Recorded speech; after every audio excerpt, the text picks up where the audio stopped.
essa que vai ser dinâmica. Eu queria assim, e aí é mais começando por aqui, por questões óbvias, tanto o Marcelo, não, tá de boa, tanto o Marcelo quanto o Vitor falasse um pouquinho, o projeto como um todo, né, quase que um movimento que vocês fizeram, Tributo ao Inédito, a questão da gente ter um documentário, né, que registrasse isso tudo. Tem até uma frase que o Chacal falou logo no início que eu achei sensacional, que é... A vida longa, a memória curta. Exatamente, tá vendo a minha memória curta? O projeto para fazer o documentário, isso já estava lá no início, quando vocês começaram o Tributo ao Inédito, ou foi algo que acabou tomando corpo à medida que vocês foram vendo a realização, o tamanho daquilo que vocês estavam fazendo, né? E aí já com todas as bandas, todo mundo junto. Um pouco do documentário foi o seguinte, enfim, o projeto, o filme o pessoal viu. O documentário foi duas coisas. Uma que, enfim, nunca trabalhei com música, né? Assim, músico, mas sempre utilizei a produção como hobby.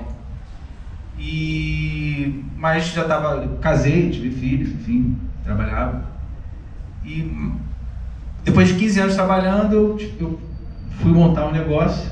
Aí, dentro desse negócio, eu vendi e tirei um ano sabático. Fazendo nada, vou fazer umas paradas. Aí eu fiz o filme do Zumbi, né? Quem é mais idiota do que eu, também cara, tá no YouTube. Só que isso, o Marcelo, ele ficou pilhado disso, de fazer um documentário do tributo.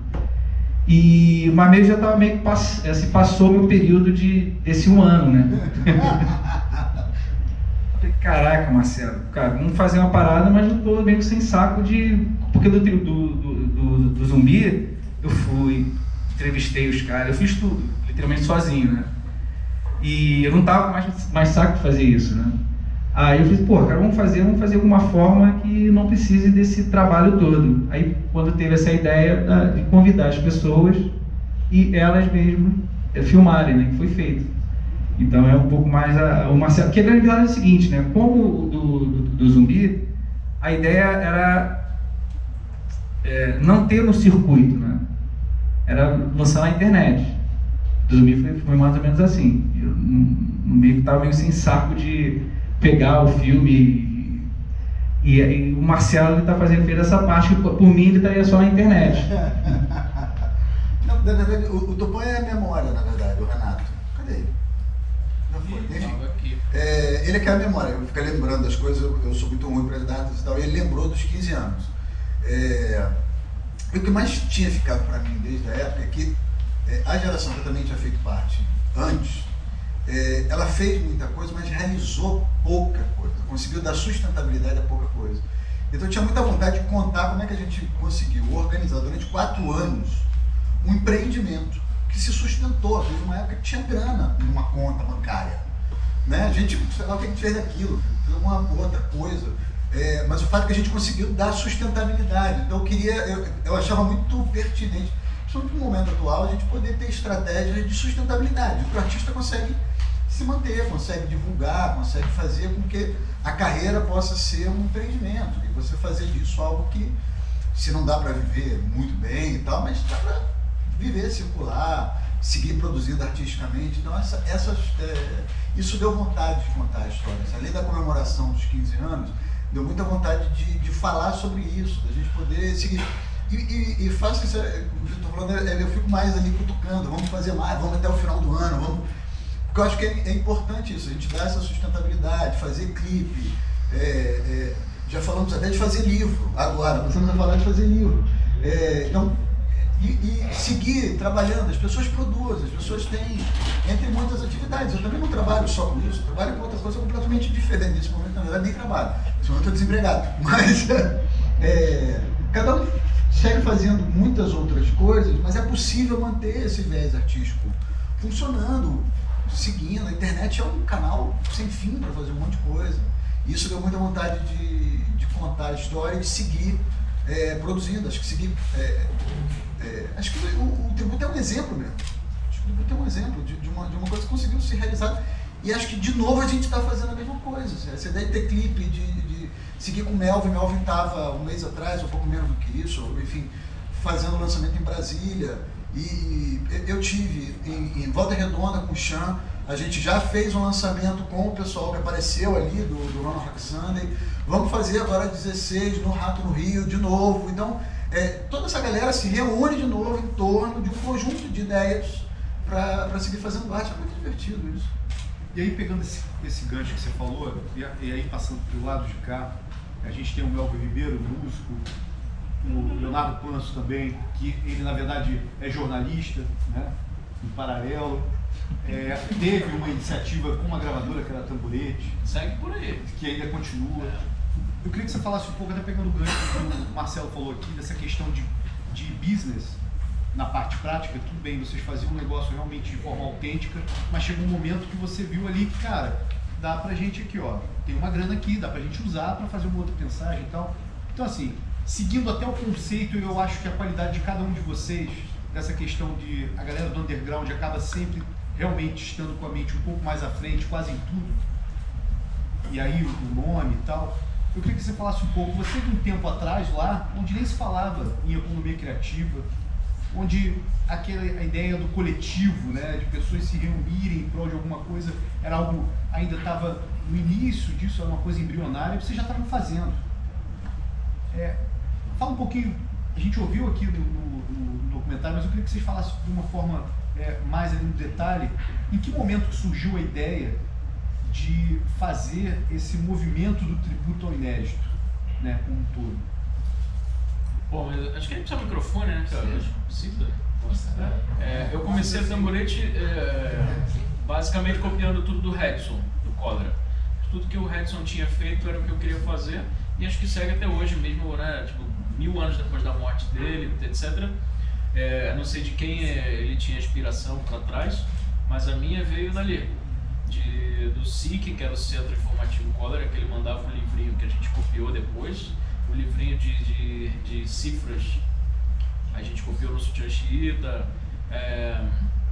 veio tudo daí, o Cólera recusou vários convites, uma única banda que recusou convites, todas as multinacionais, todo mundo lançou pela EMI, todas as bandas punk e tal. O Cólera recusou tudo, sempre ficou ali. Era bem fiel. Sempre fiel. A proposta dele. Do que ele curtia fazer. E assim que ele foi para a Europa, assim que eles fizeram todos os discos, assim que fizeram tudo, conseguiu. Ele vivia de música, né? Não toda a banda, mas só ele vivia e tal. Não sei se era isso o seu mote da pergunta, mas foi daí que veio até chegar ao tributo. Sim.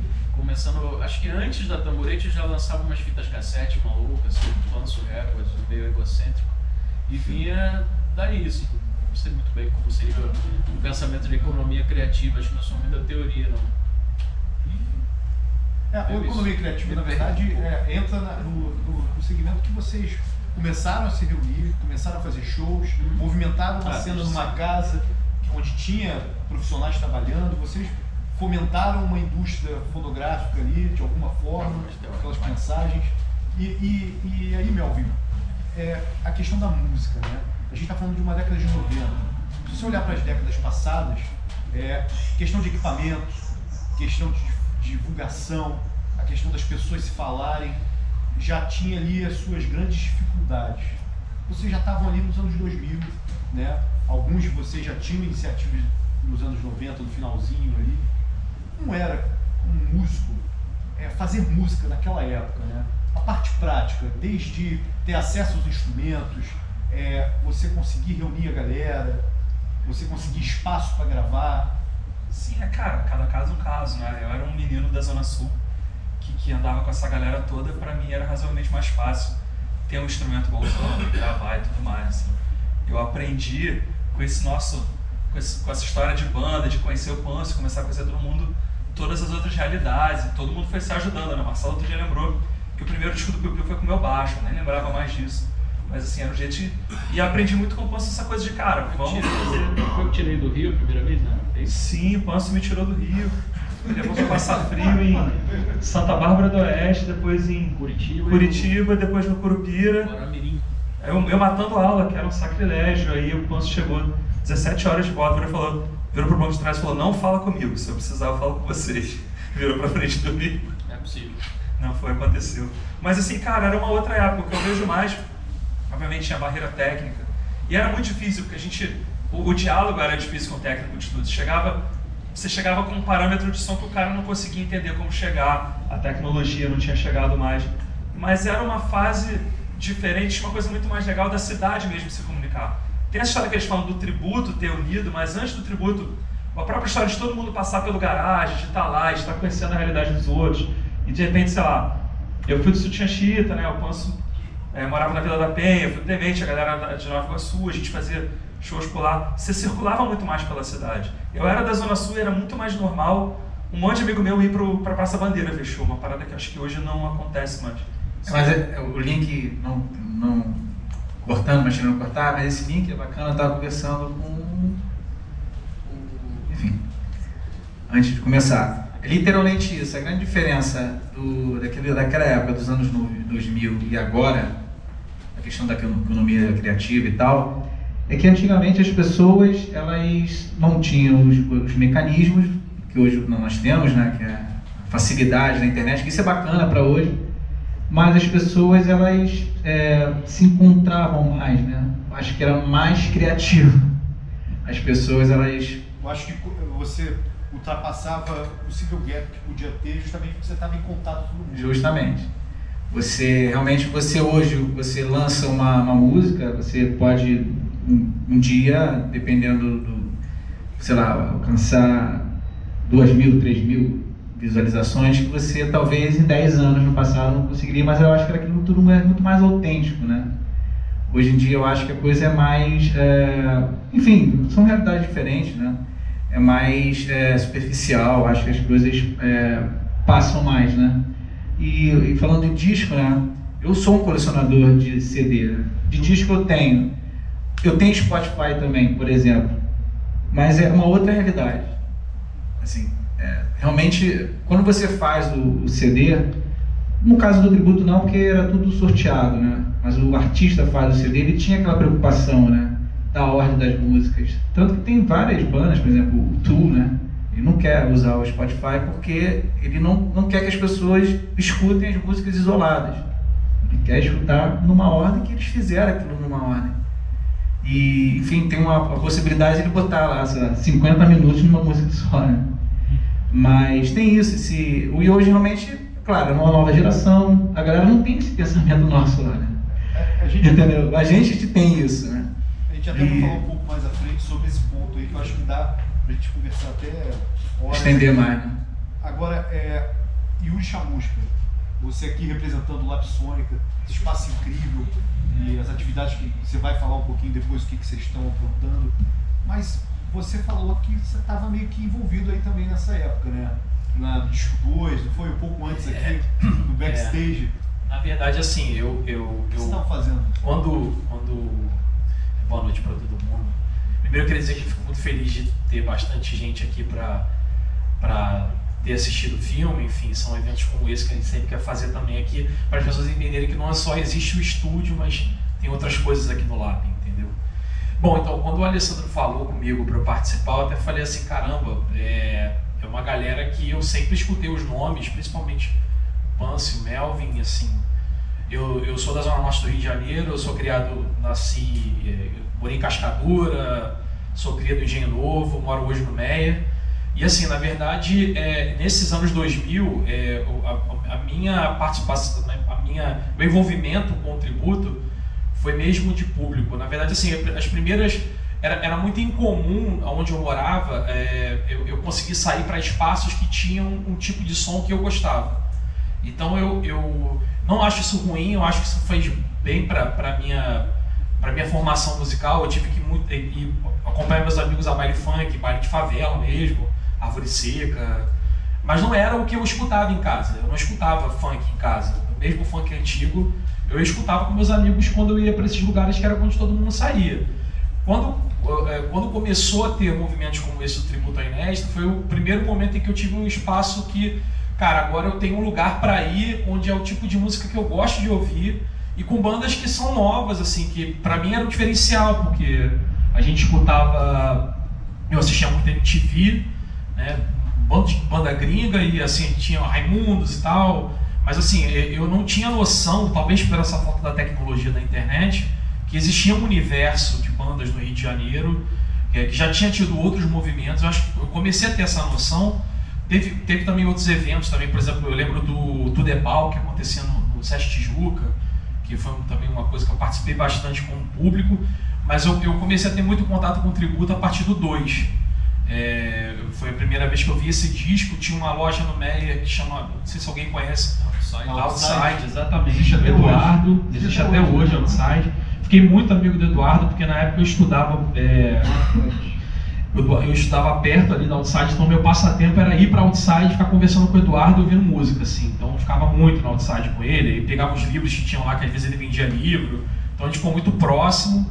E aí tinha o disco do Tributo ao Inédito 2, e aí eu falei, que parada é essa? Ele falou, cara, é uma coletânea de bandas aqui do Rio. Eu falei, nossa, que maneiro, caraca. Aí eu escutei lá na loja, falei, cara, isso é genial. Eu não lembro se eu comprei o disco, eu não lembro se alguém depois me deu, eu tinha o CD, mas eu tinha perdido a capa.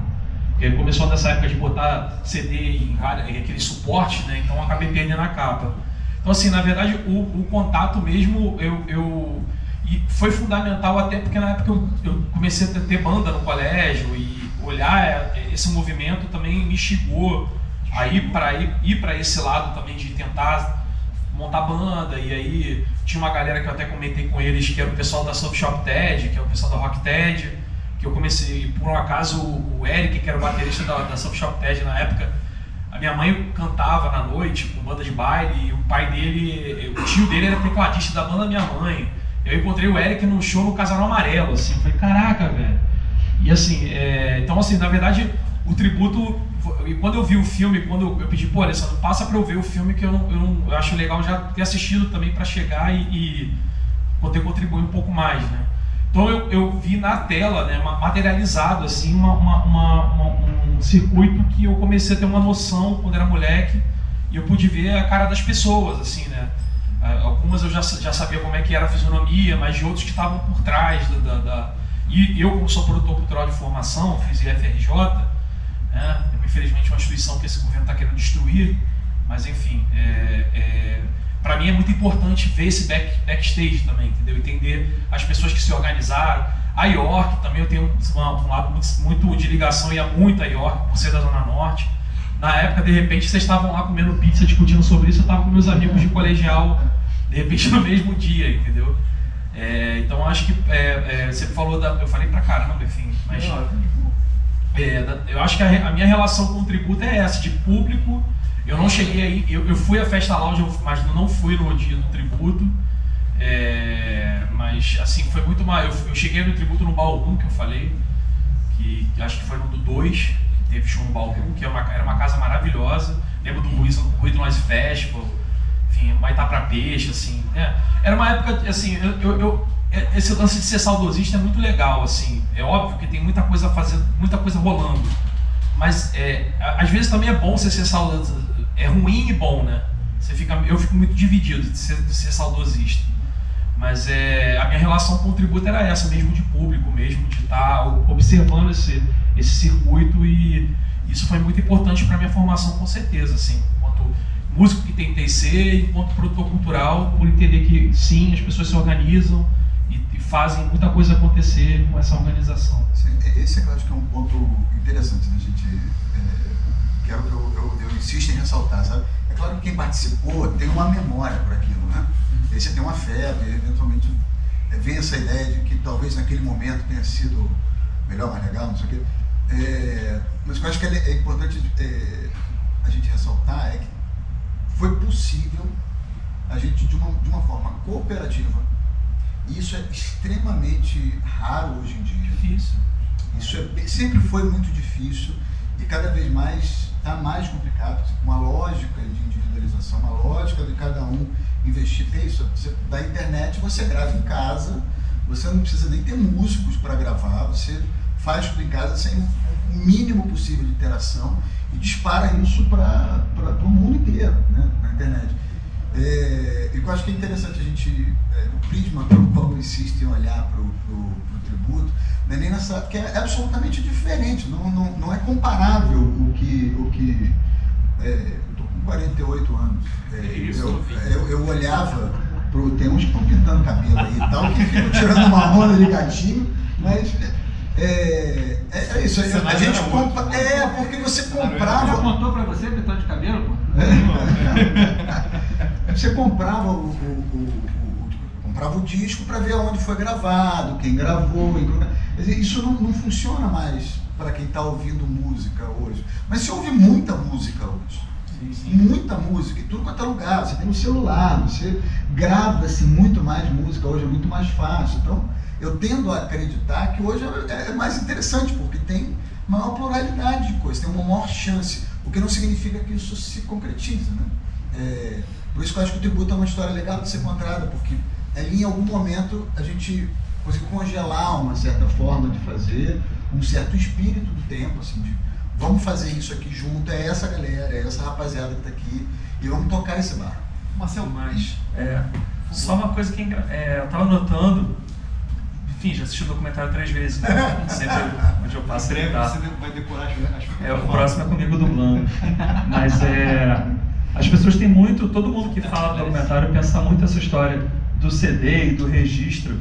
E para mim o tributo é muito mais a quantidade de show maneiro que a gente conseguiu naquela época do que o CD que enfim, era bacana. A ideia circulou. Exatamente. Essa era só uma das mídias. Como a gente não conseguia entrar nos lugares, sabe, a gente não conseguia marcar uma data na lounge, a gente conseguia pegar o balcão pra gente. E quando juntou todo mundo, a gente conseguiu todos os lugares maneiros da cidade para fazer. Isso foi o mais legal para mim. Eu acho que assim, na verdade, a grande questão hoje que se coloca é a seguinte, que é uma coisa que eu uma vez ouvi uma banda, não sei se vocês conhecem, veio muito pouco tempo, foi chamada Marabuber. Você já ouviu? Cara, o som dos caras é espetacular. Você tá... Não sei, de repente, cara, não sei. É que tem o Falcon, que era do Mob, enfim. Mas assim, grava-se muito como se nunca houvesse fim. As pessoas gravam, mas o que se faz com isso? Essa é que é a questão. A galera, o que o Panso fez, o que vocês fizeram, assim, vocês deram um propósito para aquilo que foi registrado.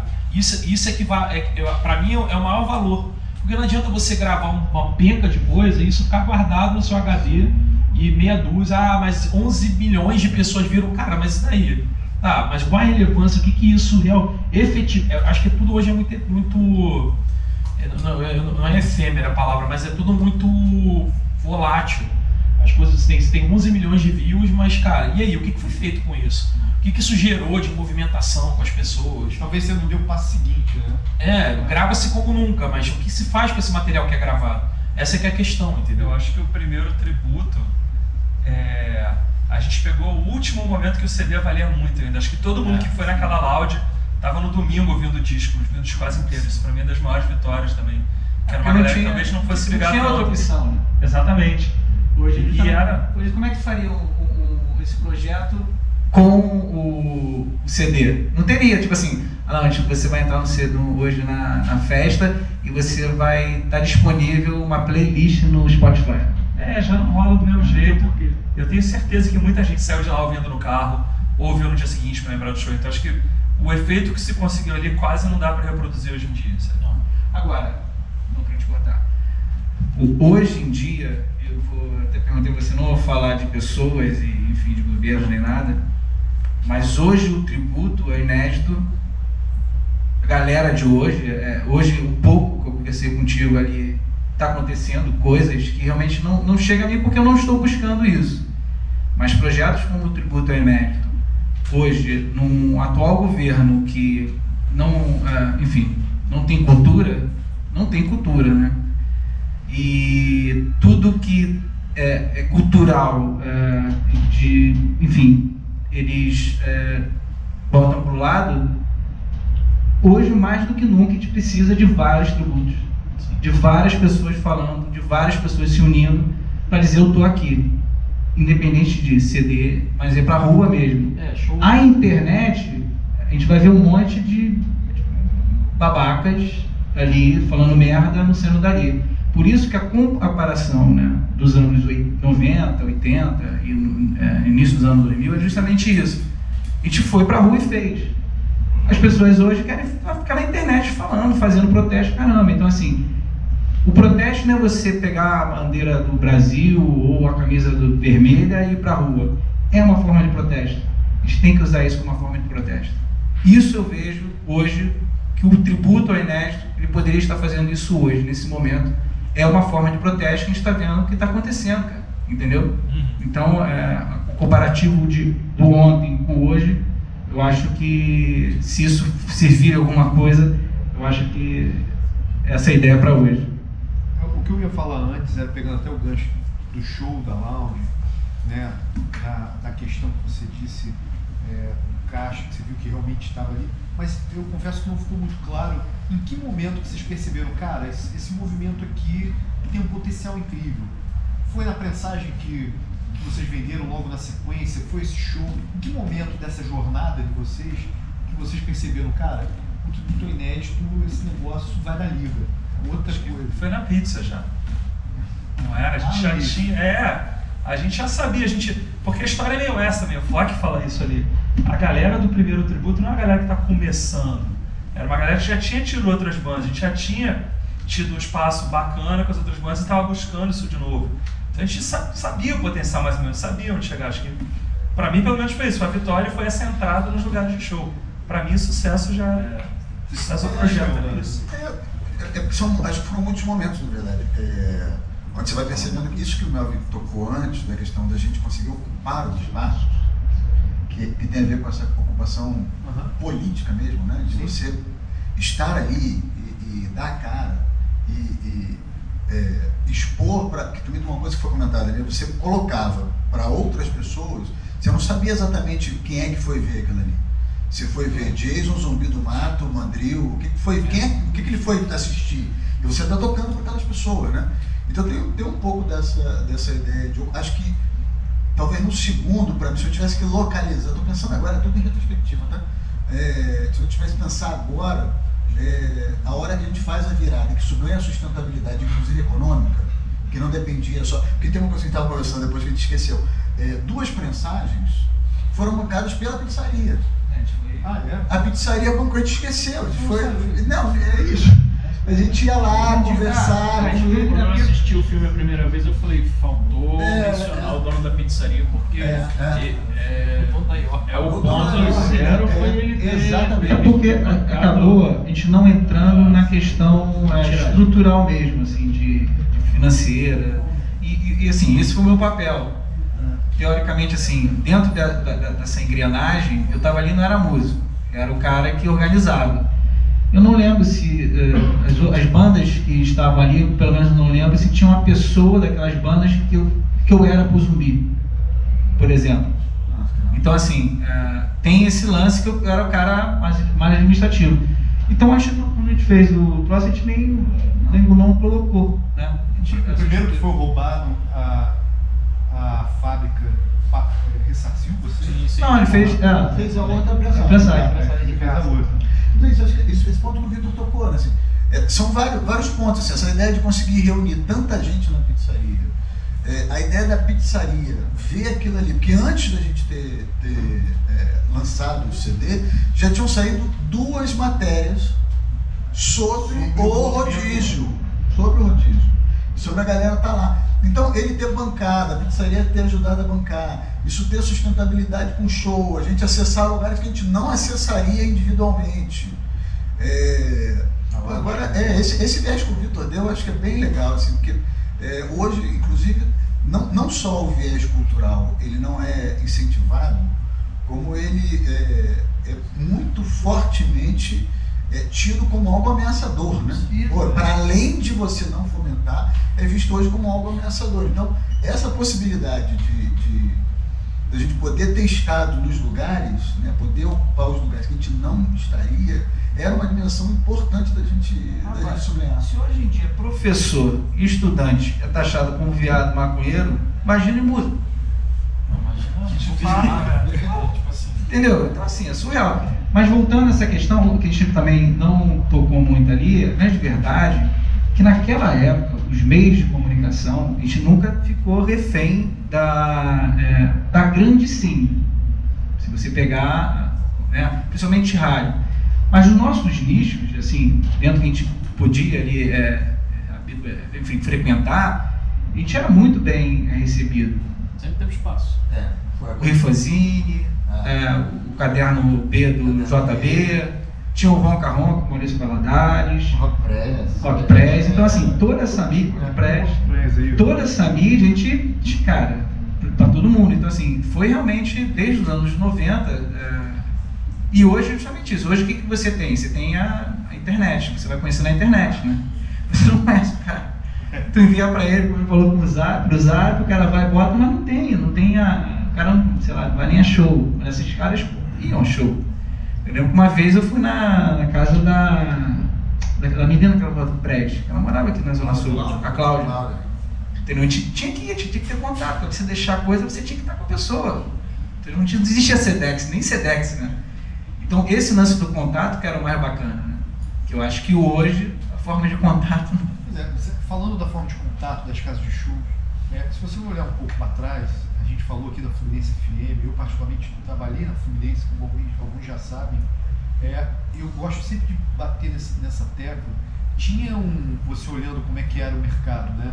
Você tinha a rádio tocando a banda, você tinha a loja de disco, e aí você tinha casa de show, você tinha um lugar, barzinho, seja o Sorvetão no Mé, seja outros aí, tantos que a gente conhece, seja a Pizzaria York. E assim era um ciclo. Isso ajudava muito a você ter uma cena viva ali, muito forte, pulsante, né?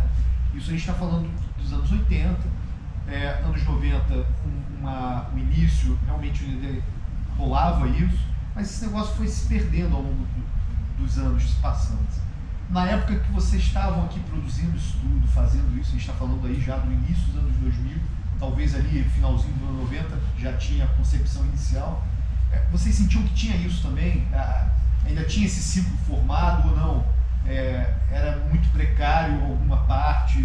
Vocês sentiam que tinha isso? Ainda era vivo? Era. Assim, um pouco desse circuito que a gente estava descrevendo. Assim, hoje, eu estava ali no momento que vocês estavam falando do que é a atualidade, eu não teria hoje nenhuma ideia do que precisa, do que é necessário para circular como artista. Não tenho hoje ideia disso. Assim. Eu faço de uma maneira mais tosca, que é isso, ligando para as pessoas, indo aos lugares e pegando um ônibus para ir lá no evento do Chão em Volta Redonda.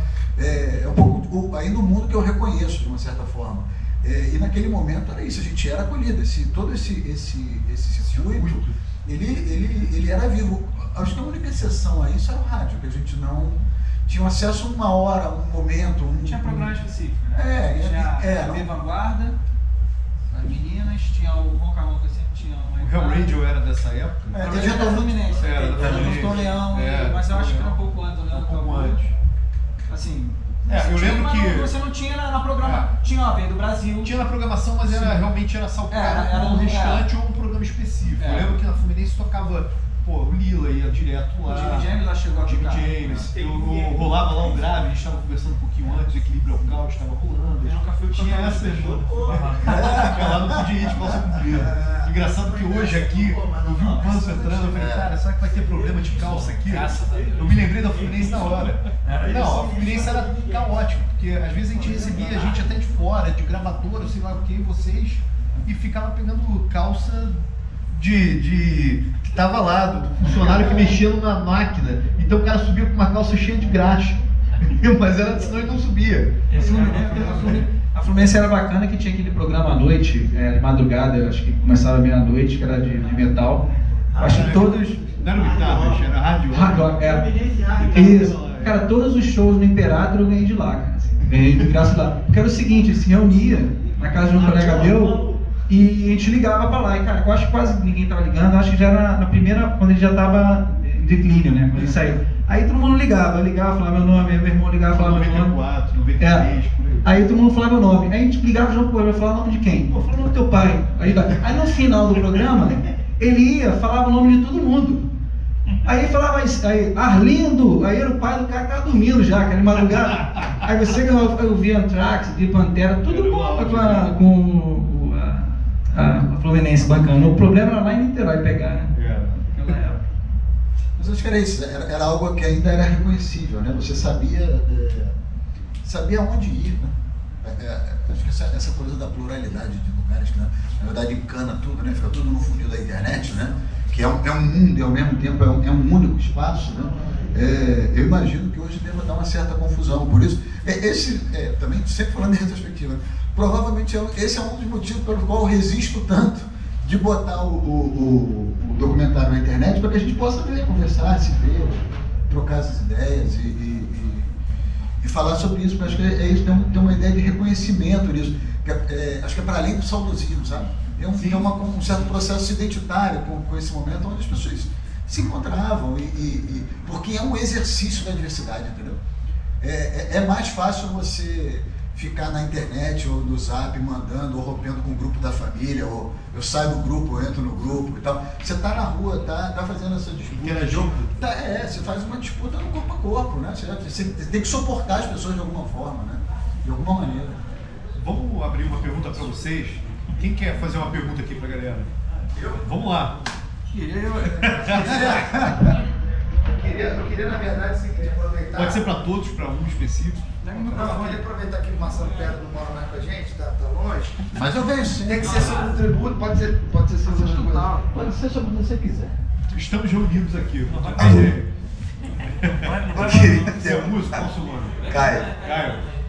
Eu queria aproveitar a presença do Marcelo Pedra e pedir para, assim, um momento de descontração, claro, que a gente está falando de coisa séria e tal, mas contar algumas histórias daquela época, que, pô, a gente lembra que a gente ria pra caramba naquela época. Em especial, uma história que eles tocaram no Sérgio Porto, com o Piu Piu, que um tava com uma cabeça de cavalo, o outro tava com uma cabeça de coelho, sei lá. Era um macaco. Você tinha banda, né? Um macaco. Eu toquei com o Jason, sou amigo da galera desde sempre, de Nova Iguaçu. E acompanhei a galera desde sempre aí. Aí só falando aproveitando a presença ilustre do nosso diretor. Que bom! Que bom que você pediu uma que dá pra contar, né? Porque tem umas que são incontáveis. A do Piu Piu eu lembro de uma, depois eu conto. Fala aí. Bom, essa dá pra contar. Acho que o Renato ouviu naquele dia lá na Livraria Cultura. A gente já fez muita merda, né? Muita merda. E o Sérgio Porto a gente tentava fazer as mais legais, né? Com maior estrutura, né? A primeira vez que a gente foi no... Mas isso lembrando só que isso é antes do tributo, tá? Mas foi essencial, tenho certeza. Sem a menor dúvida, absolutamente fundamental, pelo menos pra minha vida. A primeira vez que a gente foi no Maitá pra Peixe. E aí, tinha... E ontem nós ensaiamos, tá? Vai ter um show dia 16. Nós vamos tocar... eu não, né? Porque eu vou estar fora, mas vai ter show do Piu Piu dia 16. Junto com aquela banda que não pode falar o nome, lá em Bangu. Lá no... A cover com membros originais. A primeira banda cover com... E aí, como era o Maitá pra Peixe, então achou que era uma ideia excelente, né? Levar peixe. E aí ele fez uma rabiola com peixe, né? E foi amarrando o rabo dos peixes. Sei lá, comprou uns 3 quilos de peixe, era sardinha. Era óbvio que no barbante aquilo ia soltar, né? E aí não deu outra. Meia música, ele se enrolou todo em peixe, né? Mas dá pra peixe. Ele se enrolou todo em peixe e foi pro palco. Meia música, caiu o peixe todo, né, cara? E aí, nesse momento, agora eu posso falar o nome, porque naquela época eu não tinha disputa. Nós chamamos a gangrena, porque tinha uma troca. Eu não me lembro quem. Eles levaram a gente pro Canecão e nós levamos eles pro Maitá, né? E aí, quando botou a porra da farinha, bicho, aí era um pirão fudidíssimo. Era inimaginável aquele cheiro, né? Assim, era o fim do mundo. E a gente falou, porra, nunca mais a gente volta. Nunca mais a gente volta. Porra, voltamos com o Chacal. E aí o Pipo falou, porra, não vamos fazer um negócio aqui, porque o Chacal é poeta, então tem que ter uma coisa mais cabeça e tal. E aí nós levamos, era aquela máscara de madureira, cara, aquela máscara de papelão, né? Que faz com molde de barro e vai cobrindo papelão e aquela goma de colar cartaz, né? E aí ele fez, era uma máscara de cavalo e uma de macaco. Aí era Pedro de um lado e Paulinho do Pedro hoje, instrutor do bote, tá lá em Brasília, inclusive na Guarda Nacional. Os dois pelados, né? Porque era óbvio, não vai ficar de roupa, né? E aí era um de um lado, o outro do outro, e dançando, super coisinha de Jesus, né? Assim, tocando rock, eles ali dançando. Porra, era isso, era normal, não tinha nenhuma explicação, não tinha nenhum tipo de compromisso com nada, né? E aí na saída, eu saía por trás do palco assim, né? E alguma coisa que eu me lembro que era, bateu na minha cabeça, jogaram alguma coisa em mim. Aí eu virei assim, porra, essa. Aí veio uma senhora, já uma mulher já com alguma experiência de vida, não era uma moça mais jovem, uma mulher mais jovem. Porra, eu entendi tudo. Aí eu fiquei ali nesse porra. Que bom, né? Eu queria tentando interagir, né, e tal. E aí eu falei, mas o que exatamente? Eu quero o macaco, era Jesus na manjedoura. Aí eu, pô, entendeu tudo, né? Contando história, tem uma história boa. Eu fiz uma coisa muito feia. Eu tinha uma história muito boa do tributo, mostrei pro Vitor, falei que ia mandar, não mandei o vídeo, pedi a Filipeta do Rato no Rio, ele me deu. A história tá no meu livro e não tá no tributo. Mas foi puramente por preguiça. E não vai se comparar essa história, mas é um dia muito maneiro. Eu tocava no Lila, no tributo, com a Bianca e coisa e tal. A gente tinha super cuidado com o equipamento. Então a Bianca tinha comprado o microfone dela, sabe? Porque é nojento ficar passando o microfone 10 bandas. Não é? Tipo, você falar uma coisa. Não tô lembrando que é um... Aí, cara, a gente foi tocar no Rato no Rio e tal. 7ª banda da noite. Foi começar, a gente já tinha hold, né? A era demais. A gente montando tudo, cara, foi começar o show, faltando 1 segundo, o hold foi, trocou o microfone pra Bianca. Nisso volta o apresentador do Rato no Rio. Já pega o microfone e já vai babando o microfone. Galera, daqui a pouco, uma das bandas mais legais do Rio, mas agora o pessoal tá me cobrando o nosso tradicional campeonato de arroto. Pode subir. Cara, e as pessoas subindo e arrotando no microfone da Bianca. Rato no Rio, cara. Respondido?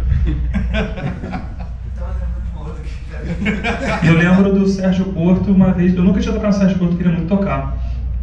Aí um amigo meu que eu não sabia que era amigo do Piu Piu, falou assim, cara, eu consegui, era um aniversário, 7 anos do Sérgio, cada 7 bandas tocando 7 músicas. E aí o Piu Piu liberou e a gente tocou, mas o Marcelo, pra ir embora, tirou a roupa e foi andando sozinho, assim, no meio do público. Cara, agora eu lembrei de uma, porque teve uma época porque tem uma outra que é bem legal, porque, movido por isso, o Flávio Coker fotografou algumas capas da Legião Urbana e tal, não sei o quê, e um dia entrou nesse dia do Peixe, ele entrou no camarim, e ninguém sabia quem ele era, e, isso é demais, e, pô, é outro que tá entendendo tudo, né, entendeu a porra toda. Não, tá legal, então, e aí ele fez um filme chamado Metal Guru, e a gente tocou no filme. E aí Pipiu foi na meio imbuído, né? Não, vou fazer igual, né? Vou comprar os peixes e tal. Aí foi na Praça 15, chegou lá, tinha virado alguma coisa da lua, não pescaram nada. Aí ele ficou uma porrada, um saco de caranguejo. Pariu! E aí e veio vivo. Aí quando eu cheguei no garagem, tá ele na porta, assim, embaixo da escada da oficina do Careca, né? Que era aquela oficina de Lambreta. Aí ele furando, porque tem um negócio aqui embaixo do caranguejo, você enfia um palito e ele morre, né? Aí ele tá furando o caranguejo. E aí, o bicho, que porra é essa? Ele falou assim, agora não tem peixe. Ele, moço, vai te arranhar tudo, que maluco. Ele, não, agora já foi, é o que tem, vai filmar. Porra, quem já participou de uma filmagem sabe, são horas aquele negócio, né, cara? E era um suplício aquilo, né? Toda hora, vamos filmar. E ele tava numa onda, porque teve várias ondas, bem malucas, né? Teve a onda da mala, que ele andava com a mala pra cima e pra baixo, não sei o quê. E essa era a época do sabonete, ele tinha um cordão de sabonete, que ele dizia que queria sair do show cheiroso. Aí ele fez um cordão de sabonete, puta pra cabeça dele. E aí, bicho, aquilo era todo arranhado, sabonete passando por cima. Coitado do bichinho, saiu emprestado. Essa eu me lembrei quando ele teve hipotermia, que foi o que? Foi pasta de dente. Ele passou pasta de dente no corpo todo e ficou com hipotermia. Eu lembro da história. Porque também foi alguma coisa do Chape Pitbull, que era uma coisa, que era de ter ideias e tal. Aí ele, porra, não tem que ter uma grande ideia. Aí a grande ideia era passar pasta de dente no corpo. O que eu sempre conto é do Canecão, né? Eu levei, o Canecão era um lugar que ninguém chegava. Finalmente foi ter um festival de 4 dias e botaram o Gangrena tocando. E, cara, era uma vitória pra todo mundo. Caramba, alguém chegou no Canecão. E as pessoas estavam numa noite de gala, assim, todo mundo saía se arrumado pro Canecão. E eu vendo o Gangrena amarradão, e o Gangrena falou, pô, a gente vem de uma cena e tal, e a gente queria chamar alguém dessa cena pra dar uma canja pra vocês, o Piu Piu. E o Piu Piu entrou com um balde de canja e jogou. Todo mundo ensopado no Canecão. Eu lembro da história da criança, você vai falar? Não, eu queria fazer uma pergunta, mas pode falar. Pergunta não, cadê? Por último, Faltou também explicar no documentário a crítica construtiva. Por que é o do chá de fita é chá de fita?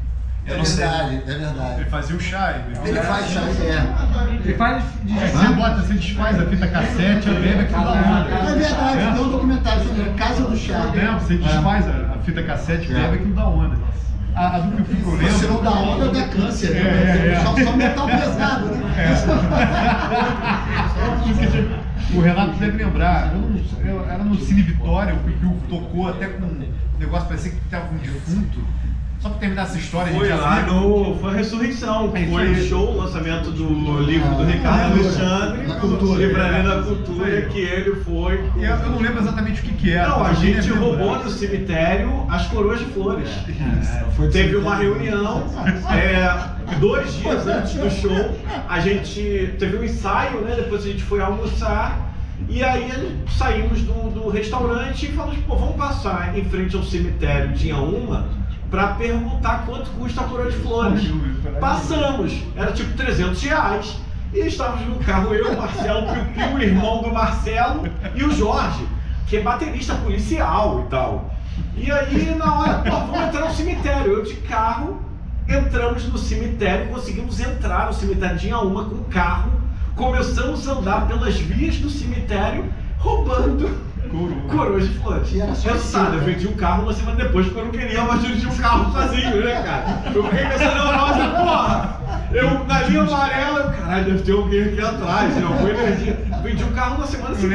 Eu lembro da história do Acarajé, só pra terminar aqui, pra gente continuar, que era um show que eu acho que ele foi distribuir bombom, alguma coisa. Foi no Ipanema, Só que era cocô de cachorro, né? E tinha uma galera que descobriu e depois comeu.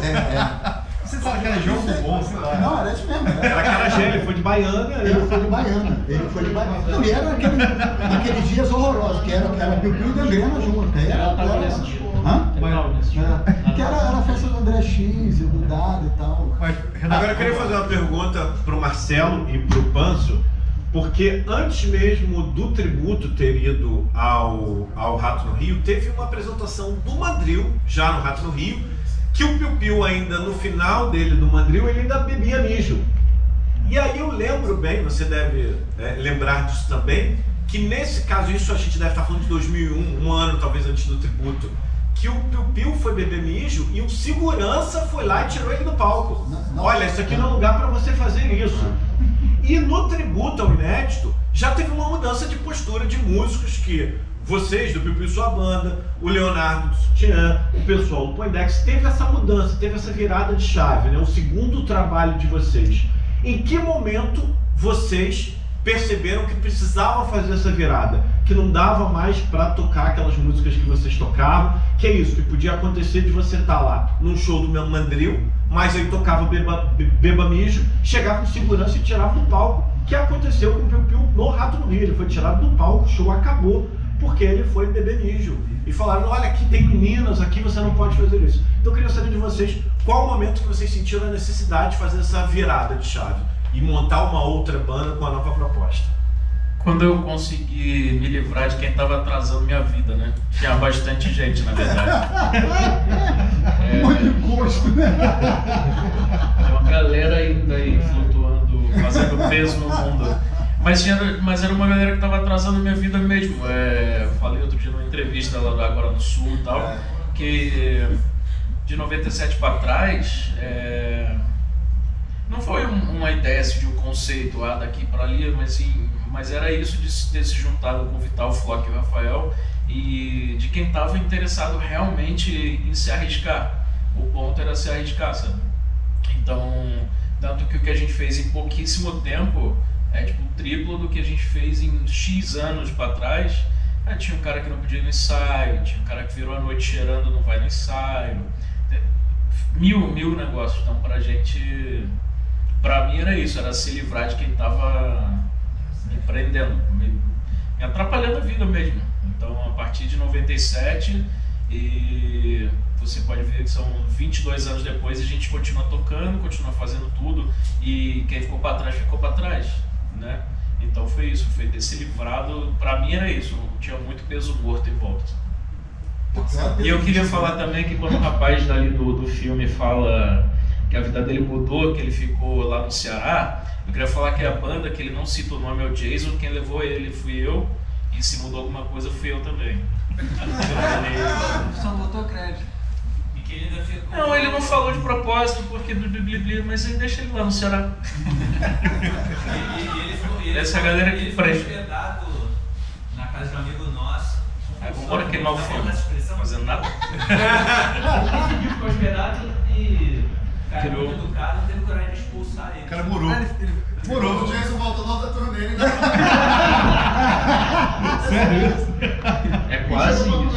Chegou o cara, tava lá ainda. Meu Deus, vai ser por aqui. Acho que é por isso que ele não cita, né? Ele conta a história toda. Eu nem entrei nesse Talvez. detalhe, assim. Ele realmente, eu sabia que era o Jason, mas não sabia que tinha uma zica. Não, pelo visto não tinha, mas pra ele tinha, Ficou, talvez. ficou. Mas ele foi tocando. Ele ainda fez uma ironia assim, tô bem, obrigado. Pois é. Acho que. O outro botando pilha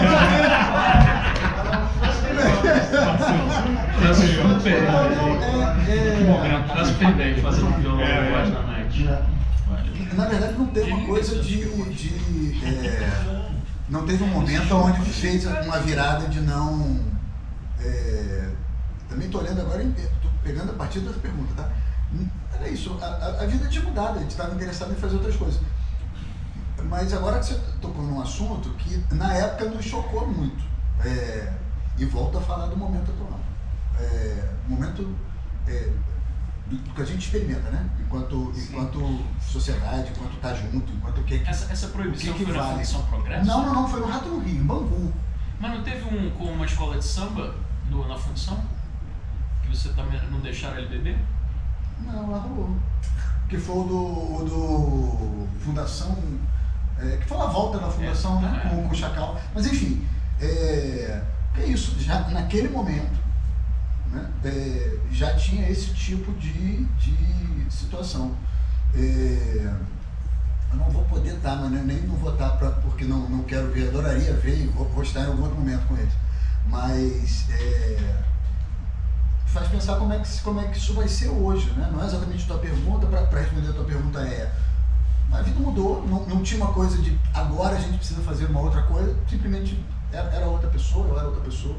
Tanto que agora para a gente voltar a tocar, um monte de coisa assim, não, isso aqui não, isso aqui não, isso aqui não, isso aqui não, isso aqui não, não tem condição, vamos fazer o que de alguma maneira era uma crônica, e algumas são um absurdo. A gente estava tocando ontem e se dando conta disso, assim, tem duas em especial, uma chama Zona Norte Sabonete e a outra chama Motoboy, que conta a história daquele assassino e tal, né, um serial killer e tal, São Paulo. O quanto é atual. Uma das frases era aprender a metralhar a família com a professora. Então, esse mundo do qual a gente está vivendo, ele é um mundo, ele tá diferente. Sim. Ele está bem diferente. Então, a pergunta me trouxe mais curiosidade, como é que vai ser fazer esses shows aí com o Piu-Piu, porque pode ser, E certamente vão eventualmente... pedir também. Eu sei, já tem 20 anos, eu acho que ninguém nem viu. Talvez só alguém que vai lá, que fale. O pessoal tem 50 anos de idade, então não vai ver show disso. Eu vou, mas não pedi não. Não vai até pedir. Mas o fato é que eu não sei se alguma daquelas coisas teve um espaço. A gente vai ter uma experiência agora para ver como é que vai ser Gangrena, Piu-Piu, essas coisas aí. Mesmo que sendo 2, 3 shows, enfim, como é que será isso agora? Bacana. Você falou vocês, na verdade, compartilharam um ponto aqui que eu acho que é legal da gente tocar. Ao longo de toda essa jornada, é evidente que nem tudo foram flores. Tudo que a gente faz tem os obstáculos, né, as coisas ruins que acontecem e tal, indo um pouco pelo que vocês falaram de experiências não tão legais e algumas ruins. E aí trazendo para os dias de hoje. Talvez, na minha concepção, algo que se aproxime minimamente ali a iniciativa de vocês, e aí trazendo, alguns aqui já até tocaram lá, foi, por exemplo, o Rio Novo Rock. e no Imperator. E eu ia em quase todas as edições.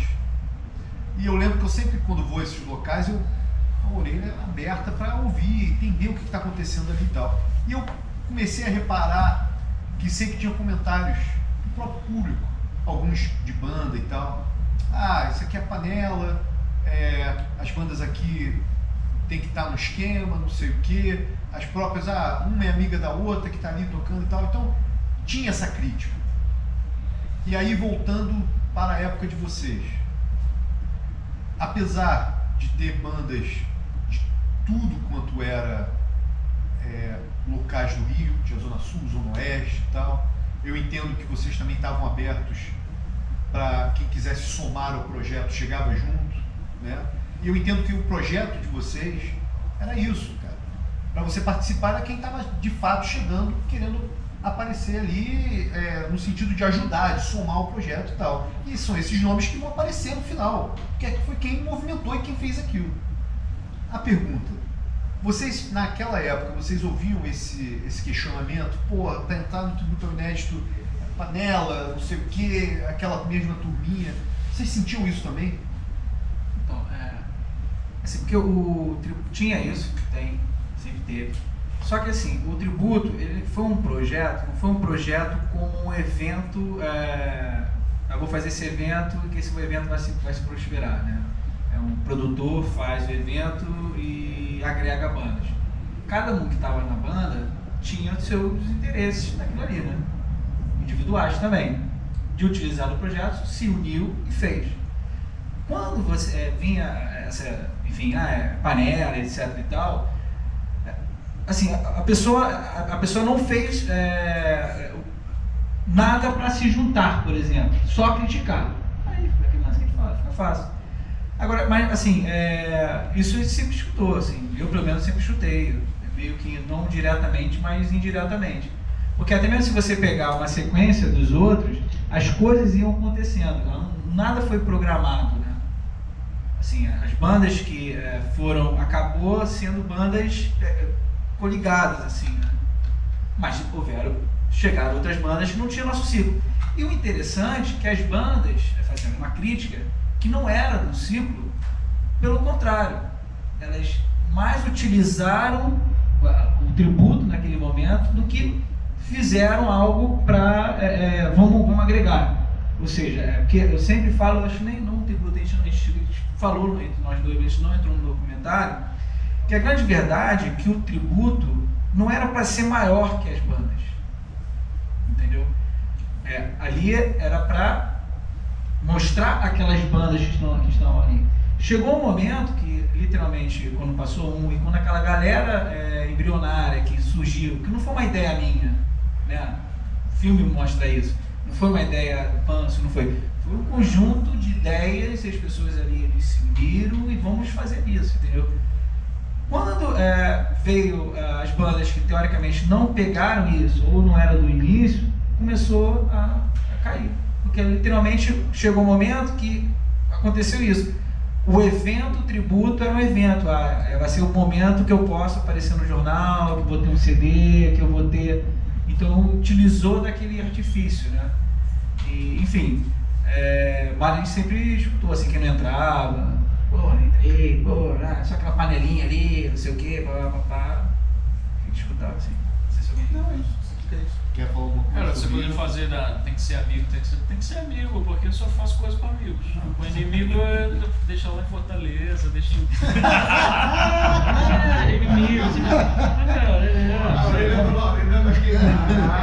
Ou com tantas outras pessoas, né? Vamos desligar os microfones, mas eu só faço coisa com amigos.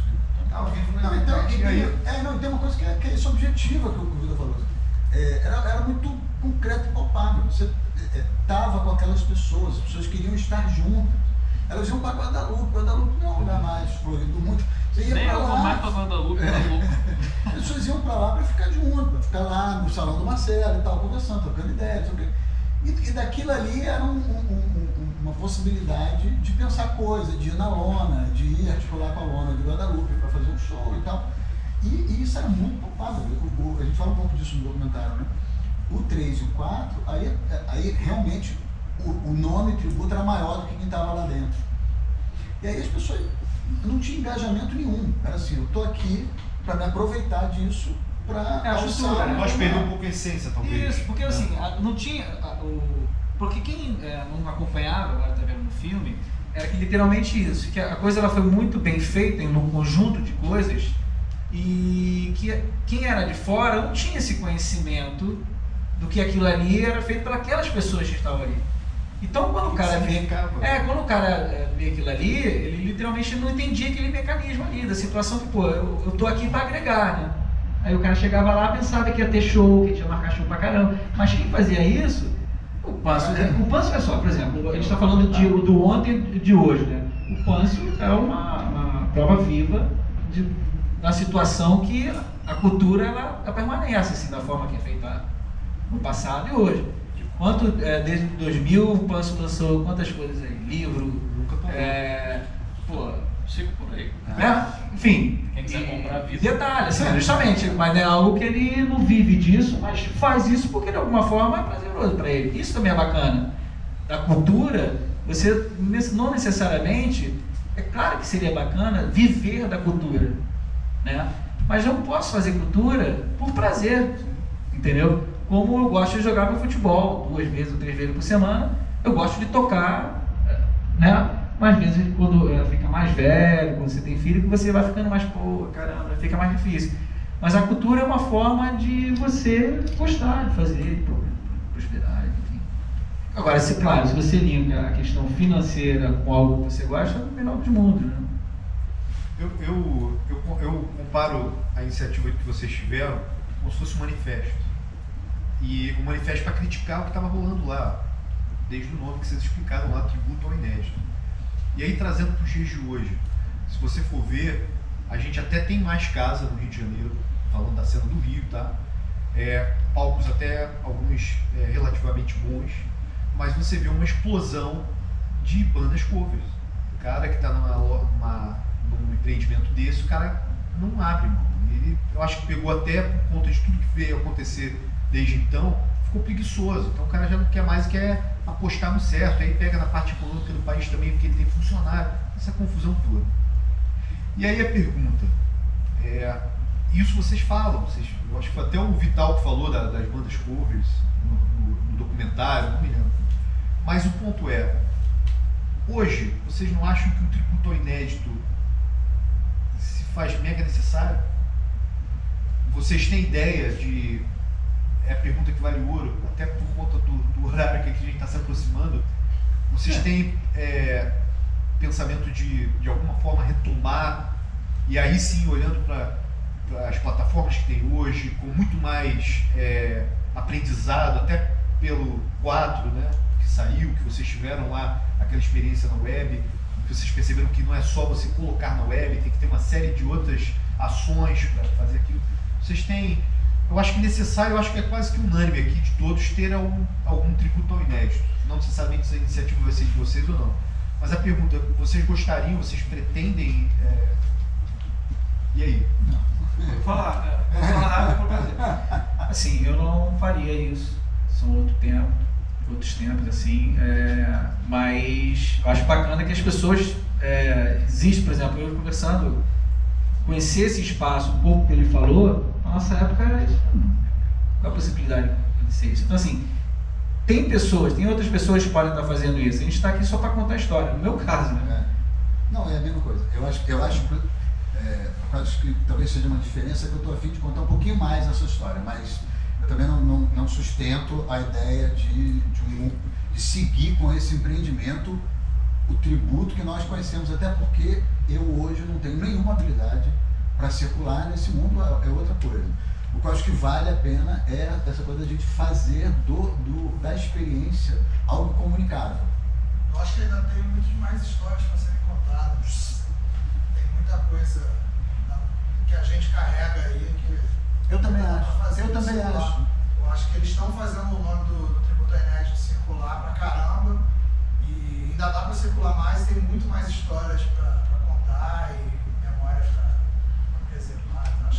Acho que isso é um trabalho importante pra caramba. Eu acho que deve ter uma molecada, a gente pode fomentar, acabar fomentando, é isso aí. Uma molecada a fazer o tributo inédito deles, cara. Porque a gente... É fato, a gente é de outra geração. Sim. Não adianta, a gente não vai reinventar uma roda, moleque lá que frequenta nem sei, a Rebel dele, né? Sei lá onde ele tá, entendeu? Então tem essa questão também, né? Do choque geracional. A gente tem que achar o nosso nicho, sabe? Eu acho que tem que se reinventar e achar um nicho. Mas esse elemento da memória que você também está fazendo, com o Under 90 e tal, é central para uma parte do debate. Assim, informa muito o debate. Manter de alguma maneira.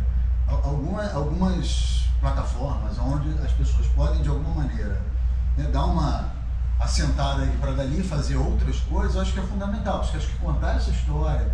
E a gente tem várias estratégias nesse sentido, né? Tem várias pessoas que estão contando essas histórias. Eu concordo plenamente com vocês que a gente tem que contar mais essas histórias. As que o Caio estava brincando, eu acho que são sensacionais, acho que merece a gente fazer disso eu estou aqui ressaltando mais a coisa da estratégia do empreendimento, né? Mas tem as histórias do quanto a gente se divertiu também, quanto a gente fez, que também é muito engraçado e vale. A gente estava aqui num lugar, por exemplo, nosso produz até hoje, o Melvin produz até hoje, o Homobon estava aqui, eu, o Flock, e a gente se você for contar, se desdobra um monte de projetos diferentes, vocês pintaram na cena, assim, voltaram o nosso convívio de novo, por causa do tributo. De certa forma, o tributo reativou o tributo, de certa forma, tendo uma sobrevida desse tipo. Eu acho que a gente tem que seguir nessa trilha, se reinventando. Eu acho que ele continua vivo em outras encarnações, assim, de outro jeito. E aí, vindo para cá, Yuri, a gente tendo essa atmosfera, essas ideias, esse espaço aqui, falando do Labsônica, em que momento que você acha que ocorre essa sinergia, né, de iniciativas parecidas com o Tributo ao Inédito e o trabalho que vocês fazem aqui no Labsônica? Então, assim, na verdade, a sinergia, para mim, ela é muito forte, porque, pelo menos assim, a gente tem um ano com esse espaço aberto, ele fez um ano em abril. Eu estava explicando para eles que, na verdade, foi uma mudança de diretriz que o Oi Futuro decidiu fazer, porque antigamente a gente focava só no ponto final da história. A gente tinha os espaços de centros culturais, Ipanema, que era um espaço, a gente chegou até a receber um prêmio do Rio Noite Carioca, com o Léo Feijó, como o melhor palco para lançamentos no ano de 2016, foi no Imperato para essa premiação, que realmente era uma época que o Futuro de Ipanema estava bombando, assim, tinha muita coisa, gente, por exemplo, Carne Doce, que hoje é uma banda que está consolidada, a primeira vez que tocou fora do Rio foi no Futuro de Ipanema, e para 15 pessoas. Hoje você vai no Circo Voador, as pessoas se estapeiam para ver o Carne Doce, vai tocar pela terceira vez no Festival do Queremos, entendeu? Então assim, a gente decidiu fazer uma mudança de diretriz, a gente decidiu ir para a parte do início do processo, que é construir um espaço para que a gente possa dar suporte, que, por exemplo, vocês falaram na época que se tivesse um espaço desse, certamente o tributo se aproximaria da gente. A gente poderia gravar o disco do tributo aqui no estúdio, entendeu? Era uma coisa que seria super possível. A gente já está até um pouco fazendo isso, porque a gente acabou de passar, ainda falta um ciclo, mas a gente vai abrir um edital de seleção pública para seus gravadores independentes gravarem, residirem aqui por 3 meses, né?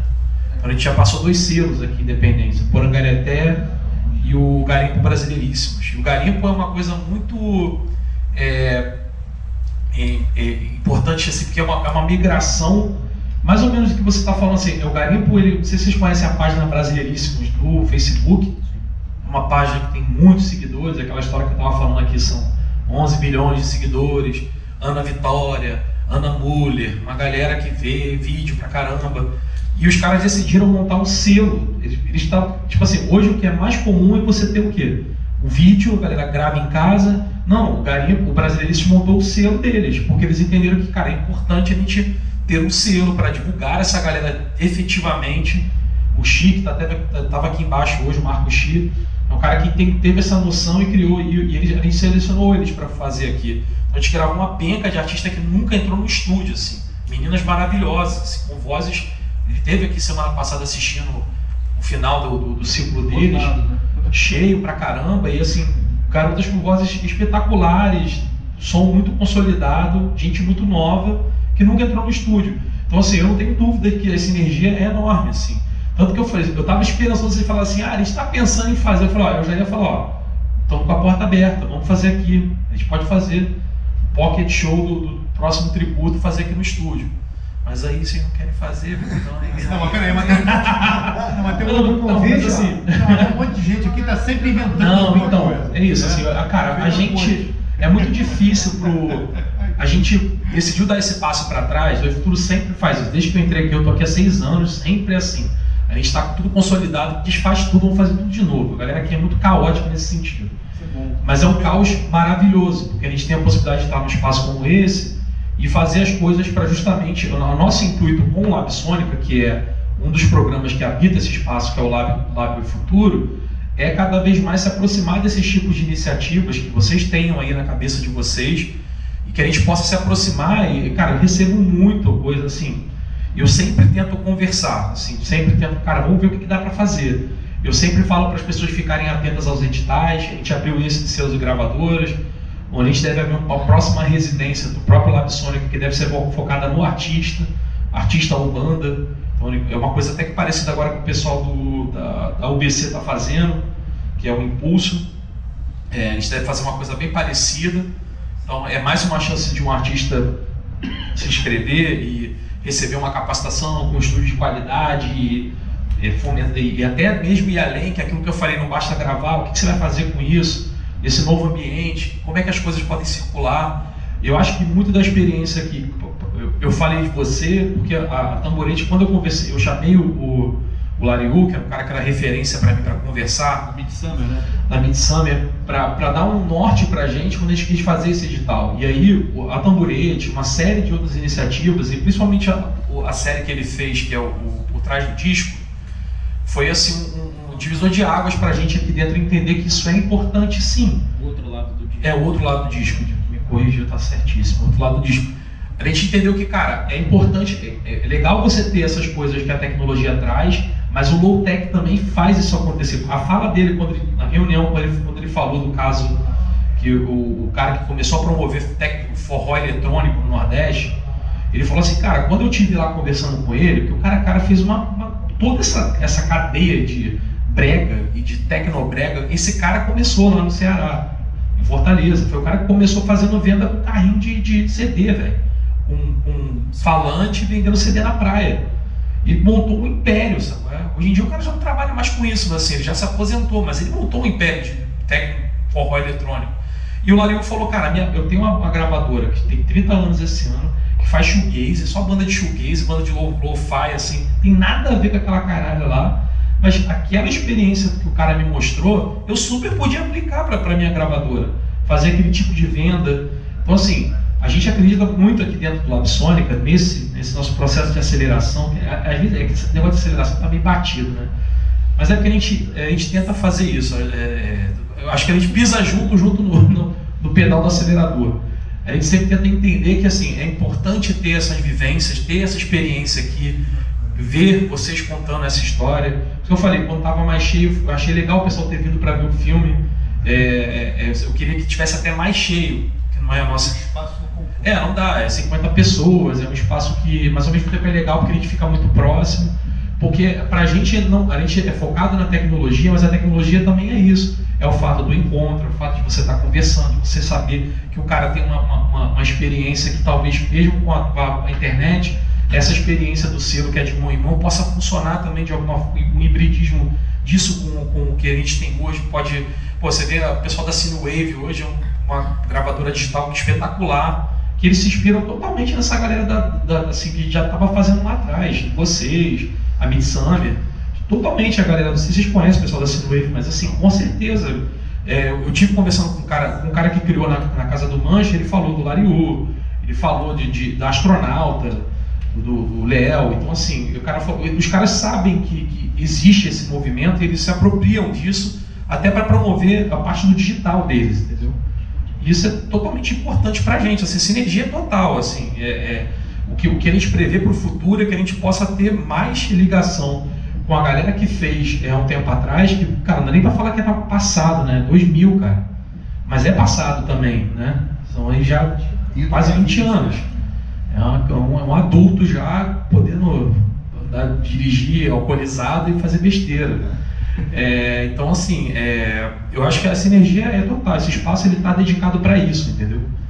Então, mas aí só coisa, parênteses, que ele fez uma pergunta direcionada para mim e para o Marcelo. E a introdução, assim, porque o tributo não é meu e dele, né? Então, assim, eu não tô mais nessa vibe. Ele ainda tá mais um pouquinho. Mas o Melvin, o Panso, sim. Todo mundo aqui, eles têm os projetos deles. Mas é o que eu digo, o seguinte, que mais 50% da galera que tá ali envolvida, tem a galera envolvida até hoje com música, né? Se a gente botar ali, assim, todo mundo tá meio que envolvido e tem projetos novos, tem bandas novas. Então, assim, com certeza, um pouco que você falou aqui desse local, que eu não conhecia, vou ser sincero, cara, é super válido e algo que normalmente a gente não tinha conhecimento. Cara, o próprio Alessandro é a prova viva disso. O Alessandro entrou, assim, ele trabalha na Oi, ele é colaborador da Oi, mas ele entrou em contato com a gente porque no processo de avaliação do edital de selos e gravadoras a gente quis chamar um colaborador da Oi, que isso nunca tinha acontecido aqui dentro. Desde que o Oi Futuro já tem mais de 10 anos, a gente nunca tinha feito esse tipo de processo, de chamar um colaborador da telefonia para participar do processo de seleção de um projeto. Foi a primeira vez. Aí ele fez um quiz, me corrija se eu estiver errado, mas ele não conseguiu passar no quiz. Ele errou uma pergunta que ele até ficou discutindo com a pessoa, não, mas peraí, não sei o quê. Entrou um outro cara que era do jurídico, que foi super legal, também foi ótimo, mas aí ele insistiu, ele falou, não, quero conversar com o pessoal. Deu errado. Então, e não é porque ele era colaborador da UE, é porque quando ele veio com a ideia da Estéreo Zero, por exemplo, para trazer as coisas para cá, ele falou, cara, é isso, a pessoa entendeu o que a gente quer fazer. O estúdio ele tem esses vidros porque a gente faz show aqui dentro, pocket show, a gente faz transmissão na web.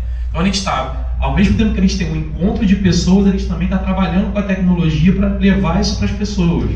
Teve o Jonathan Wilson aqui, que foi super legal, pô. Guitarrista. Foi uma honra, assim. Foi o Roger Walton. Tem um ano de lugar e vem um cara do porte do Jonathan Wilson, assim. Ele é um mega produtor, o cara é bom, músico. Foi muito legal. Então, assim, a gente está totalmente aberto, assim. Ele que gravou na casa do Milton agora. Foi.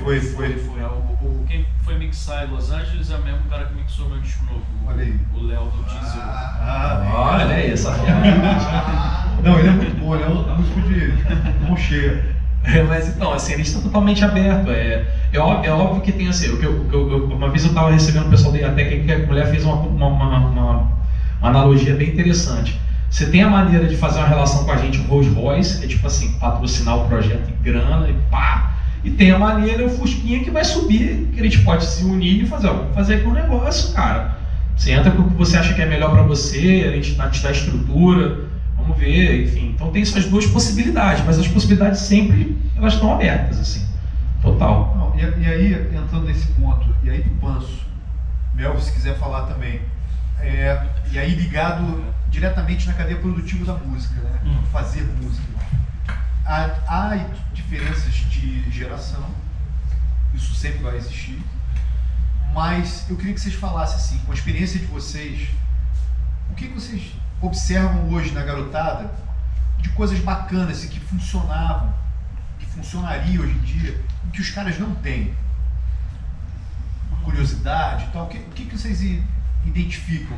Que hoje essa garotada, porra, esses caras, tá faltando isso nessa turma e tal, na percepção e na experiência de vocês, como produtores, pessoas que fazem música, músicos de verdade. Dado que o nosso tempo está esgotado, mas assim, falando muito rápido, é porque é uma série de coisas, a conjuntura é toda outra, mas as pessoas não estão saindo de casa para ver show, e às vezes assim, tinha uma época que a gente achava meio engraçado, parecia que as bandas estavam tocando para as próprias bandas, mas é um pouco disso, é muito bizarro você ter uma banda e você não está conferindo as outras bandas, sabe? E depois você esperar que todo mundo apareça no seu show. Não tem que ser uma troca, ninguém é obrigado a ir no seu show, você for no show do cara. Mas se você não estiver cuidando daquilo, se não tiver uma galera envolvida cuidando daquilo, não vai florescer. E eu virei esse maluco dos shows, né? Eu fiz um livro sobre os shows, não sobre o que eu gravei, sobre o que eu toquei. Então eu sou muito envolvido com isso e percebo que isso tá definhando um pouco por isso, assim, ficou muito 880 demais, né?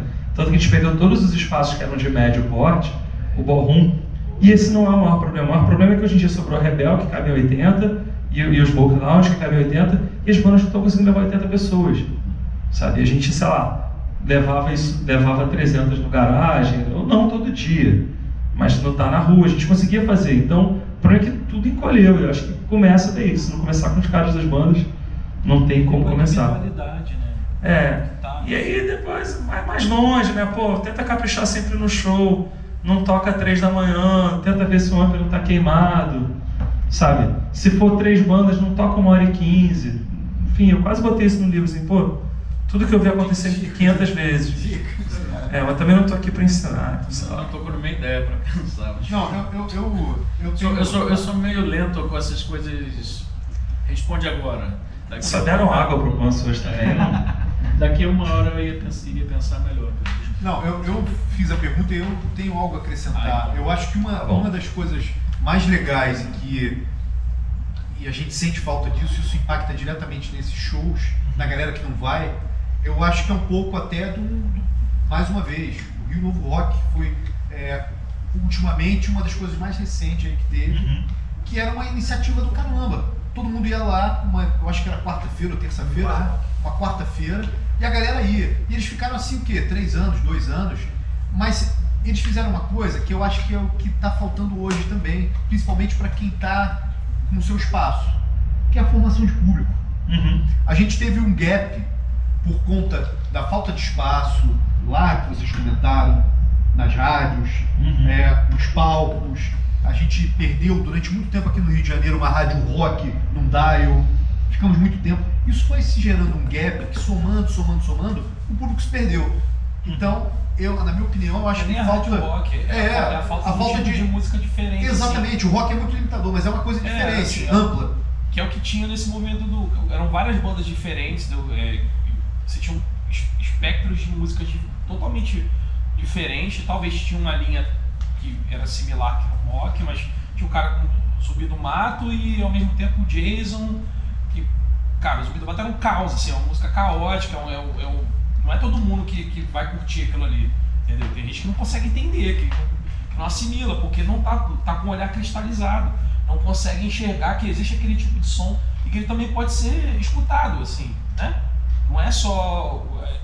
Eu também concordo, na verdade eu acho que tem uma crise também uma crise curatorial também, assim. A gente tá vivendo a gente tinha umas referências de onde ir buscar música. Hoje você tem um algoritmo que te gera uma sequência de música que, se você não tem uma formação, se você não buscou por conta própria um tipo de som que é seu, você vai seguir o algoritmo. Vai seguir aquilo, não vai olhar para o lado. Assim, até mesmo meio out nisso, assim, eu tô out realmente da cena em loco. Mas eu acho que dos anos 90 e 2000 era literalmente isso, né?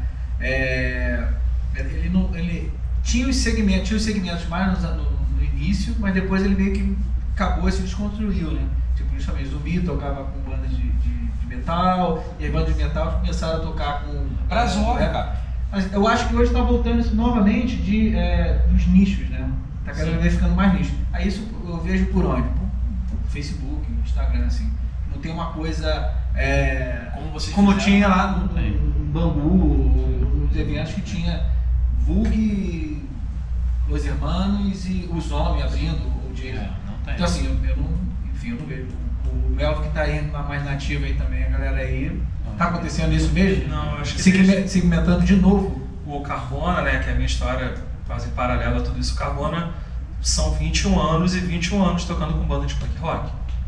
A ideia de um cara, quando chama a gente, eu vou chamar 2 bandas da minha cidade que pareçam o Carbona e vou juntar as 3 e tocar. A gente nunca toca com ninguém diferente, sabe? Nunca.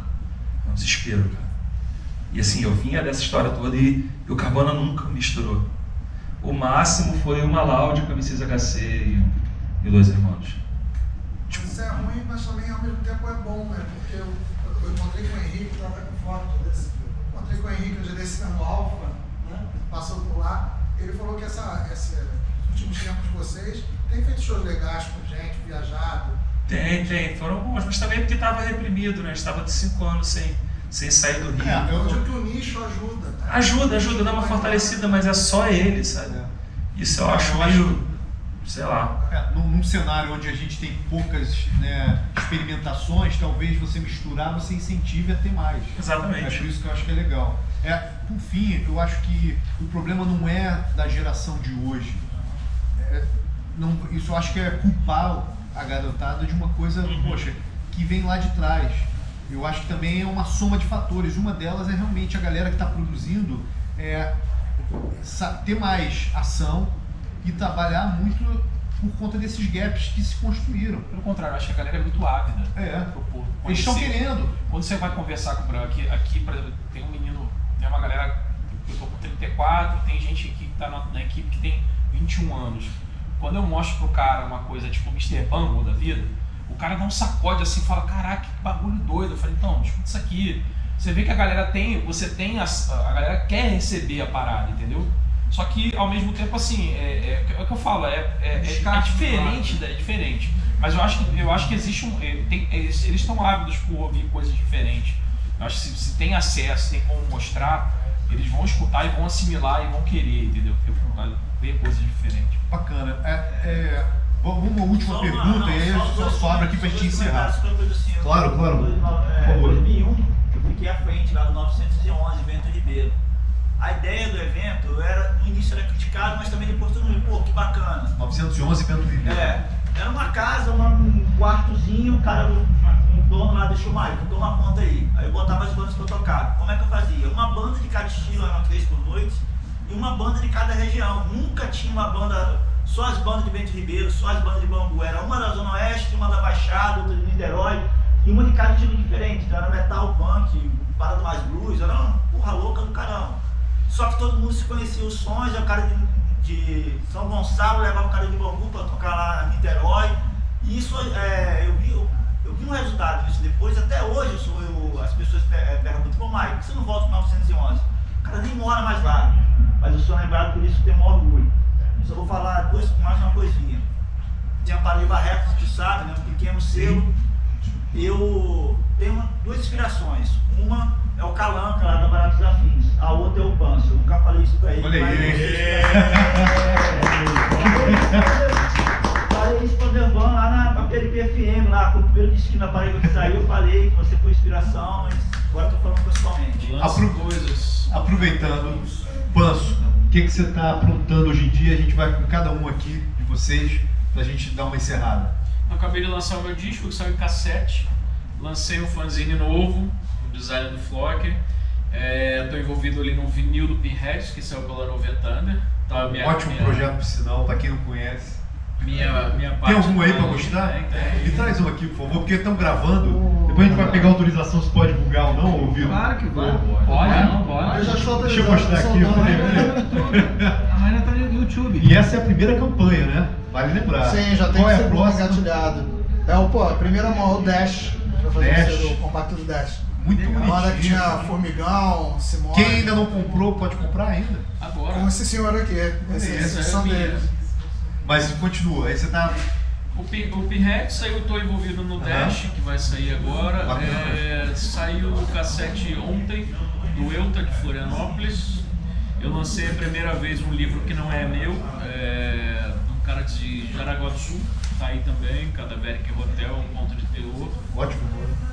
São esses, por hora Tá são esses. movimentando ele. Daqui a pouco aparece outra coisa. Deve sair o cassete do um DFC ao vivo, no Recife. Deve sair, estamos fechando ainda, mas alguns aí pela frente. Todo. Sensacional. Vitor. Não vai embora não, enfim. Não vai embora. Dentro desses últimos 2 anos de experimentos aí para o documentário, foi bacana justamente isso. Quando você se mexe, quando você sai meio da zona de conforto, mesmo não sendo objetivo, mas por exemplo, no lance do zumbi foi interessante que a gente fez um trailer e botou o trailer para divulgar, e o trailer, o Panso até falou, lembra do trailer do Facebook? Que chegou, sei lá, a 30 mil visualizações. Cara, enfim, eu não tenho contato conheço, mas não tenho contato. Recebi uma ligação do Rafael Ramos. O Zumbi não tinha nada no digital. como o próprio filme, assim, o filme, se não fosse eu, ou se fosse alguém da banda, ou talvez o Christian Casero, ninguém ia contar a história do zumbi. Quem iria contar a história do zumbi? Só quem estava ali. Aí ele foi, cara, eu quero lançar vocês pela DEC no Spotify, nas mídias digitais, etc e tal. Claro, vamos falar com o pessoal da banda. Então acontece, se não fosse lançar o livro, talvez hoje o zumbi não estaria na rede social, que ninguém ia fazer hoje. Não, eu encontrei com o Pedro Luiz aqui. Vim pra cá, o Pedro Luiz estava aqui, né? Ele estava mais cedo aqui. Aí eu fui falar com ele, pô Pedro, eu fiz um filme do zumbi, quem mais é do que eu, e tem uma passagem, ele não viu o filme. Tem mesmo filme, não sei o quê. Pô, cara, você sabia que o nome Pedro Luiz da Parede surgiu com o zumbi abrindo e a banda não tinha nada a ver. Abrindo pro Pedro Luiz, que eu acho que é boato, da banda anterior. Aí ele, pô, mas isso está contado no filme. Ele não sacaneia, ele pegou o celular, qual o nome do filme? Ele entrou no YouTube e já deu ali para ele ver. Ele falou, vou chegar em casa e vou ver. Então tem isso. Então assim, é uma coisa que estava esquecida. Quem tá com o projeto aqui. Então, é uma coisa que estava esquecida ali e ficou. Agora, a internet, então, hoje em dia, o tudo da internet, justamente ele volta à tona, né? Então tá aí, para quem quiser ver. O tributo daqui a pouco vai estar, não sei se o Marcelo acha que vai querer ficar 2 anos rodando no filme. Você vai fazer o Piu também? Alguém vai fazer eu não faço, cara. Esse aí foi, assim, aí você fica vendo, por exemplo, hoje, tava com um delayzinho, né? Aí as coisas ficaram mais devagar. Aí eu já vi, sei lá, 50 vezes, aí os defeitos, ele aparece mais, sabe? Esse cada vez que ele caralho. Isso é assim, o que eu falo é o seguinte, a história foi contada. Isso é o objetivo. Meu objetivo não é virar cineasta, Marcelo, virar documentarista, não. Não, agora eu tô na pilha total dos clipes. Não, pra mim são os clipes. Mas sabe que até meta, cara. Nossa meta tem planilha de Excel aqui.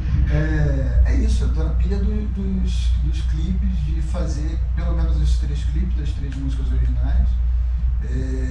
E seguir fazendo agora Portugal. Então vamos tirar uma onda agora. Não, o Piu é menos divertido, talvez. Eu não sei como é que vai ser recebido, né? Acho que o tributo eu tô me divertindo mais. Yuri, aqui no Lab Sônica, aqui que vem de novidade aí, segundo semestre, um edital legal, aproveita para falar. A gente vai, como eu falei, o próximo edital que a gente vai abrir de residência própria deve ser esse edital que é dedicado, porque agora como a gente fez esse ciclo que era para selos e gravadores, são vários artistas, agora a gente quer focar em artistas ou bandas. Então a gente deve abrir um edital do mesmo molde que foi a residência aqui. Aí já é um pouco mais Rolls Royce, porque nesse próximo vai rolar grana, já os seus gravadores não rolou o estúdio e a estrutura que a gente tem, mas no próximo já vai rolar uma grana para o artista também fazer, né, o seu lance, e deve ser isso. E agora também os próximos programas e projetos que vão vir para cá, enfim. Onde a turma fica sabendo dos próximos editais do Sempre no site do eFuturo, www.efuturo.org.br. Tudo nas nossas redes sociais, sigam o Facebook do eFuturo, Instagram, porque tudo que a gente faz sempre entra nesses canais. Show. Pessoal, quer falar alguma coisa? Não, tudo certo. Eu lancei livro nos shows do Bel. Mostra o livro aí, Então todo mundo já viu aqui. Não, mas olha só, eles estão filmando. Eles já filmaram várias vezes. Ó, meu livro. Carbono tá de novo, Melvas Inoxidáveis, tudo certo, tô saudável. Tá maneiro. Pessoal, vai tocar em Portugal. Vou tocar em Portugal no Espanha. A hora do Jabá é agora. Não, tudo bem, já tá feito. Pessoal, obrigado aí por vocês que vieram. Valeu. Obrigado a vocês aqui. Para você que vai assistir isso aqui em algum lugar, em algum momento, inspire-se com essas histórias e continue zoando aí, que eu acho que esse que é o caminho. Valeu. Valeu, galera. Valeu, gente.